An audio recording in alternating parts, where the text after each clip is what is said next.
Let's make Snowberry Crostata from the Elder Scrolls. So first we're going to make our dough. We are going to add our flour. Then we are going to add our rye flour.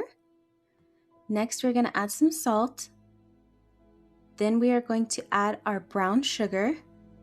And next we are going to add our butter. It doesn't say to do this, but I always recommend chopping it up like that. It just makes it easier to mix. So we're going to go in there and mix it. And then you want the consistency to be like fine breadcrumbs. So it should just kind of fall apart like that. So then once we've done that, we're going to just add some water. And then once we've done that, we're just going to mix it together. We want that now doughy consistency. So here I am, picking up, and you should be able to just crunch it together like that, and you should be able to mold it. So I'm just trying to illustrate that. Hopefully this makes sense. So once we've gotten that, we're going to form it in a disc here, and then we are going to wrap it up and refrigerate it while we get started on the next part. It says do it for an hour. Honestly, to me, you could make the filling right after this because my dough ended up becoming too hard. So on to the actual Snowberry Crostata. We're going to add sugar, then we're going to add our eggs. Next, we're going to add our Nord spices. Once we have done that, we are going to add our melted butter. And then we are going to add our almond extract. It says 1 to 2. I went ahead and did 2 to experiment and take that risk for y'all. It turned out really great, by the way. So if you want to do more, do that. So we're going to mix it until it looks about like this. Kind of just a goopy, sugary mess, but that's okay. We're not done yet.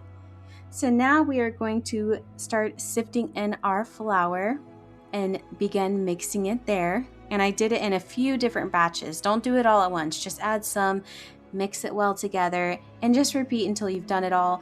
And then now this is how it looks. So not as goopy, now it's starting to look like a filling. So we're gonna roll out our crostata dough from earlier. We're gonna add our cranberries, and then we're gonna add our filling.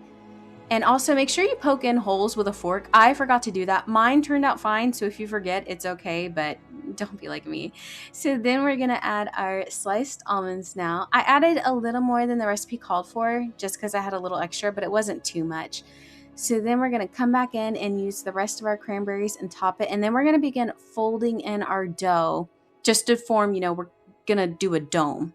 So just get it all together. So once we've done that, we're gonna get an egg and whisk it together. Just lightly beat it, and we're gonna go across and brush it on the outside of our dough here. And then you just bake it, and that's all there was to it. So we're gonna go through, add some powdered sugar.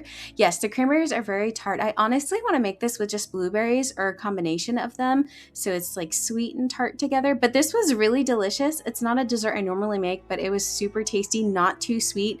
Like I said, the cranberries really make it tart, 8 out of 10.